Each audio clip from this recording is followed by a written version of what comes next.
Shalom, saudara-saudari yang dikasihi Kristus. Jumpa kita pada kesempatan ini melalui renungan harian GKI Kuitang. Hari ini Senin 30 Januari 2023 bersama saya Pendeta Emeritus Arti Sembiring.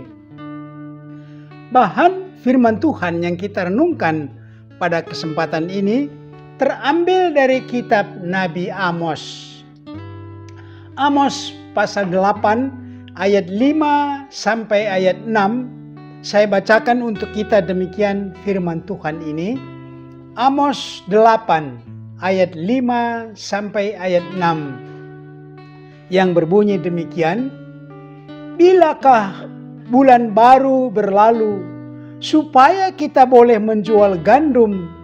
Dan bilakah hari Sabat berlalu supaya kita boleh menawarkan terigu dengan mengecilkan eva dan membesarkan sikal, berbuat curang dengan neraca palsu supaya kita membeli orang lemah karena uang dan orang miskin karena sepasang kasut dan menjual terigu rosokan. Demikian firman Tuhan ini, sehingga tema kita berbunyi, buang pikiran kotor. Saudara-saudari, terdengar berita polisi yang menggerebek pabrik yang cukup besar yang memproduksi saus sambal tomat. Ternyata pabrik ini memproduksi saus dan sambal tomat bukan dari bahan tomat dan cabai, tetapi dari bahan kimia yang bukan untuk makanan. Pabrik ini sudah berproduksi beberapa tahun. Saus sambal tomat yang kimiawi berbahaya untuk kesehatan. Inilah salah satu pikiran yang kotor dari semua orang yang pintar, punya modal untuk menipu, mendapatkan keuntungan. Ini harus dibuang.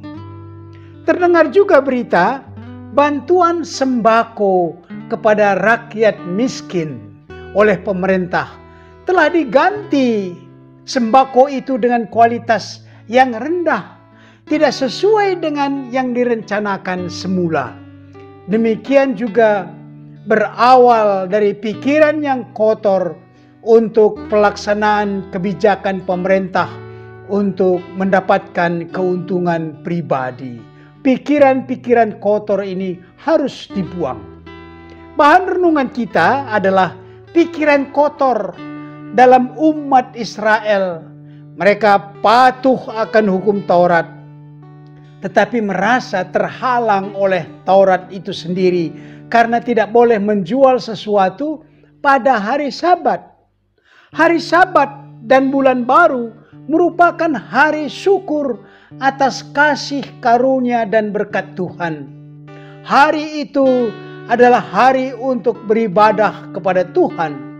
Rakyat memang membutuhkan gandum, terigu, membutuhkan bahan makanan lain, tetapi sumber kehidupan dan yang memelihara kehidupan ialah Bapa yang di sorga.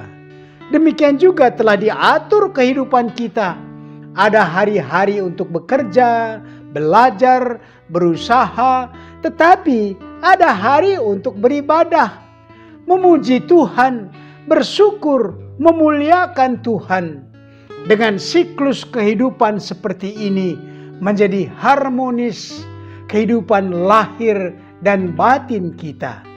Demikian juga kita memandang sesama. Pedagang tidak melihat si pembeli itu untuk ditipu demi keuntungan. Tetapi jasa pedagang adalah saluran berkat yang dibutuhkan masyarakat pembeli. Dalam pelaksanaan perdagangan ada uang, ada timbangan, ada sukatan atau ukuran volume, yang semua itu buatan tangan manusia. Tetapi bagi orang yang memiliki pikiran kotor, semua itu mau diselewengkan atau dipalsukan untuk mendapatkan keuntungan.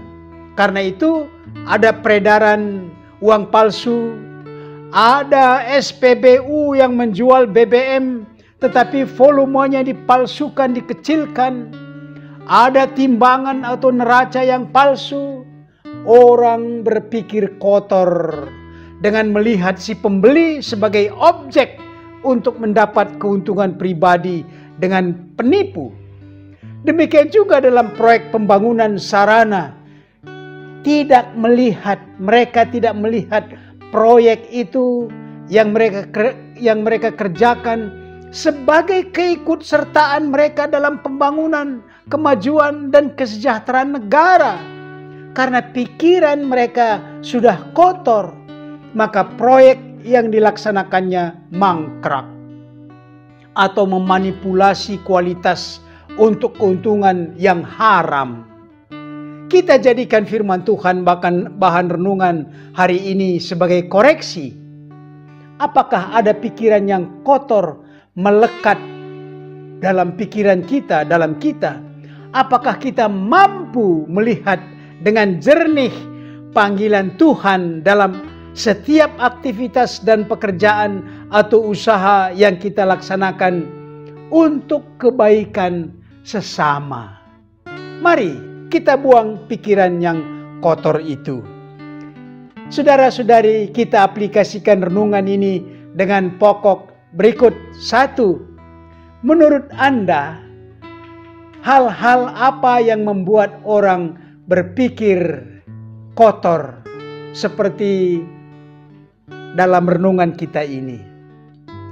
Yang kedua, adakah contoh orang berpikiran kotor menimbulkan kejahatan bagi Anda?